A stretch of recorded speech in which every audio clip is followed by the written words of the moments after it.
What have I learned from watching Blue Therapy? Paul, you're a narcissist. Jamil, you're a cheater. Deborah, you're crazy. Chioma, you need healing. Denise, personally, I need to see your qualifications because you brought absolutely nothing to the table. Pulling up, but you know I'm swerving. Bad bitch, but you know I'm curving. Run it up like a nigga earning. Gotta check, now a nigga smurfing. Pull up in a Rolls, I she wanna roll. Everybody talking, but they coming to the show. Hey guys, it's Isabelle and we're back in the building in the gap. Before we begin, make sure you subscribe to my channel. Why? Because I upload interesting content on my channel. If you're looking for a laugh, if you're looking for advice, if you're looking for a vibe, you're in the right place. So basically for this video, I am doing my closing thoughts, feelings, everything on Blue Therapy. It's come and it's gone, it's come to an end, and really and truly, it was a lot, wasn't it? Without further ado, let's just get straight into it. So, what have I learned from watching Blue Therapy? Paul, you're a narcissist. Jamil, you're a cheater. Deborah, you're crazy. Chioma, you need healing. That's it for the video. When I was looking on social media and looking at my friends and acquaintances, like their reactions to the show, this is stuff that happens in a real life. Could never be me. Very scary. Not you cheating on me and making me seem crazy. Not you manipulating me to call myself fat and then saying it's my own problem. Blue Therapy has shown me the importance of communication. I always knew from day one, I always knew that communication is very important in relationships. If you don't know how to communicate, it's not going to be a relationship for a long time. It's not just communicating when things are good and great, it's also having an effective way to communicate when things are bad. In my opinion, watching the show, that is the wrong way to communicate for the most part. When you're talking over each other, when you're being spiteful, when you're being disrespectful, when you're trying to put on a show or make the other person look crazy instead of actually moving forward from the situation. Denise, personally, I need to see your qualifications because you brought absolutely nothing to the table in my opinion. You were watching it like you were a viewer. Moving on. Onto Paul and Chioma. I cannot lie to you. Paul, you bringing in somebody else, a third party into your therapy session. Are you crazy? Are you on crack? People nowadays in relationships are so quick and so excited and so fast to involve third, fourth parties and tell everybody about their relationships and just be so open about private issues. Your relationship is between you and your partner, your partner and God. Your sister, your mother, your auntie, your uncle, they can advise, they can help, but they are not part of the relationship. Why would you allow your sister to show up to a therapy session and don't understand? What's she going to do? What is she actually going to bring to this situation to make it better? You already know how your partner feels about that person, so why would you bring them in to a place where you're supposed to be vulnerable? The other reason why I say the importance of communication. With Paul and Chioma, we learned that they went through an abortion and she didn't necessarily want to do that, but she felt pressured by Paul, and obviously because she loves him, they went through that decision. For the first time, I was beginning to feel and understand Paul in a way that was like, oh, okay, yeah, you're a narcissist, but you know what, narcissistic people do actually have emotions. Just because they don't necessarily express themselves correctly and they can be very self-centered doesn't mean that they are just these heartless animals. In society, and especially around cultural roles and even gender roles, when you are the alpha male in a relationship, you're meant to be the provider, the protector, you're meant to be the person who's constantly looking after the household and your woman. Especially growing up in this generation and the cultural backgrounds surrounding the African community. It's very difficult, and it's not necessarily encouraged for men to show their emotions and to speak from an emotional place, because in society's eyes, your woman will not respect you, or you'll be seen as less as a man. As a whole, I cannot come and say to men, you need to be more emotional, you need to be able to open up more. What I know that I need in a relationship for it to be successful is I need my man to be able to speak on an emotional level, to be emotionally available and able to communicate without the fear of me feeling I'm not going to respect him as a man. You know, I think that whole sense of I can't respect you if you cry or if you open up and you're vulnerable with me is very toxic and very scary in my opinion, because surely the person that you're in a relationship with surely the person that you love and that person who's going to essentially know everything, and if you're like me, you don't just date because you think someone's cute or you like them in the moment, it's because you see a future with them.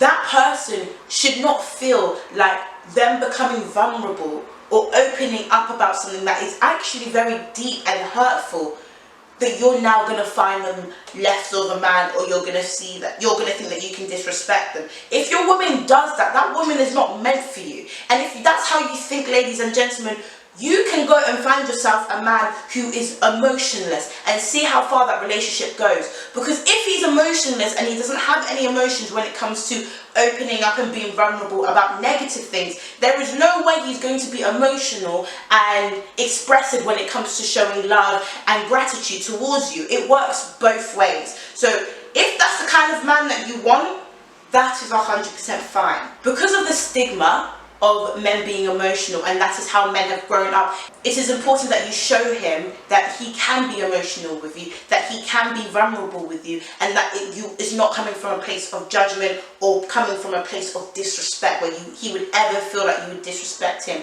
because he's showing his emotions.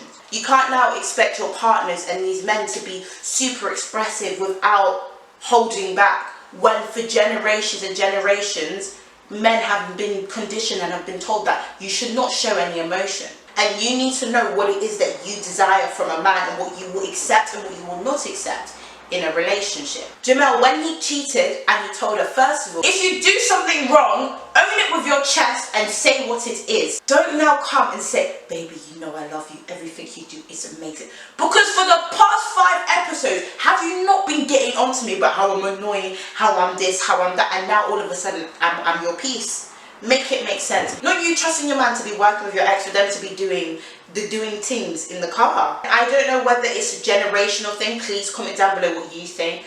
I think her reaction does say a lot. The main thing she ever said was, you embarrass me, you brought me on TV to embarrass me, you've embarrassed me. But I think it's so crazy that the emotion that she emoted and the emotion that you expressed was embarrassment and not hurt, not disappointment, not upset. I guess obviously they all feed in, but the thing that she kept saying is embarrassment, embarrassment, embarrassment. I think a big thing about her saying embarrassment, embarrassment is a lot of relationships today are about how you look, how people see you, how you are perceived, and not necessarily what is going on in the relationship and the emotional connection to that person. I think that that response really says a lot, that in society we care more about how we look to the outside world opposed to how we genuinely feel inside in our relationship. I did actually end up watching The Aftermath. Spoiler alert if you haven't watched it. Deborah and Jamel are together now. I personally do not think it's going to last. I don't know why they're together, but they broke up for a bit. She was dating a guy, doing things with him, and then they got back together. Me personally, I don't really believe in breaks anymore. If we're going for a break, we're breaking up. But even if I was in a situation where my partner's hurt me and I need some time and I need to go on a break, that break is the time for me to work on myself and to be really figuring out how I feel towards you. Not for me to be going and doing things with guys and going to chat to other people. I think the minute you do that, it's very clear that you're out of that situation. You don't want to be in that situation. And I think part of it is to get back at your partner, or part of it is to boost your self-esteem, to be like, yeah, man them want me, man them are always going to want you. It's really not hard for a man to want you in terms of sexually. It's not that hard. If you breathe and you don't smell, it's not that hard, okay?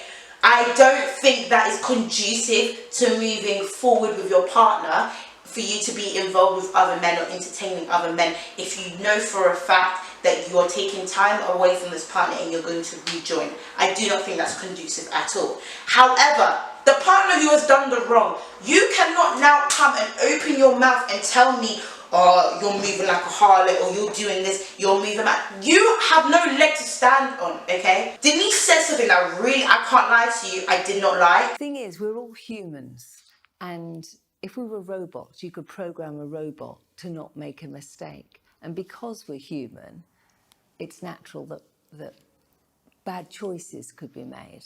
But part of making those mistakes are dealing with consequences. We all make mistakes. I've made mistakes, you've made mistakes, everybody have made mistakes, okay?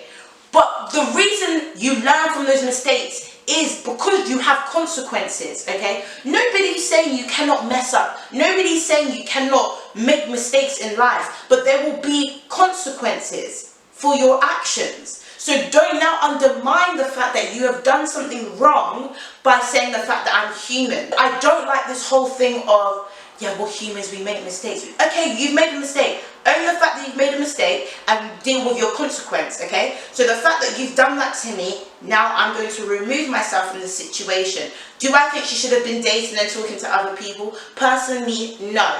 But you cannot say anything because you were the person who made that mistake. You have to hold that L. But one thing I will say, personally, Chioma, I do think you were wrong talking about his finance and like him not being a provider or whatnot. There are certain things in a relationship that you do not speak about. Like when I said you shouldn't talk about a female's weight unless it's coming from a place of love and sincerity, and even if it is, you have to be very, very careful. I do not think you talking about his finance, now that you're not even with him anymore, I definitely think that was a dig and there was no need for it.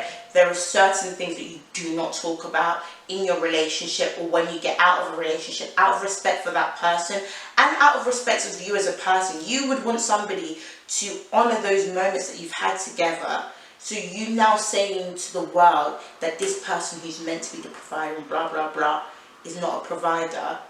I don't really know how that benefits you or why you would feel the need to do that. And I understand that when you're in your emotions and you're hurt, you say things, but personally, I would never want to stoop. I would never want to stoop low to a level where I am now putting out someone's dirty laundry, somebody that I once cared for and once loved and thought I was going to spend the rest of my life with them. I would never want to talk about such sacred things. So yeah, those are my thoughts, my conclusions, my everything on Blue Therapy. Let me know what you guys thought about the series. Let me know what you thought about like my little commentaries and my advice videos. But yeah, so guys, we've come to the end of the video. As always, I enjoyed filming it. If I enjoyed filming it, you enjoyed watching it, so give it a thumbs up. Comment down below what other videos you'd like to see, and if I do film your video, you will be getting your own personal shout out. Share this video with at least one person, because if you all did that, we'd be past the goal of 1K onto a new goal of 10K, baby. Follow me on my social media, it's down below for daily updates and have a look into my life and to submit your questions for my Rant and Talk series. If you don't know what I'm talking about, click over there and it will tell you everything and explain everything to you. While you're at it, also make sure to watch my last video, it's also over there. As always, I love you guys so much and I hope to see you in my next video. Bye! Mwah. I heard the man say, one day, I don't bleed. From Monday to Sunday, I heard the man say, one day, I don't bleed. From Monday to Sunday.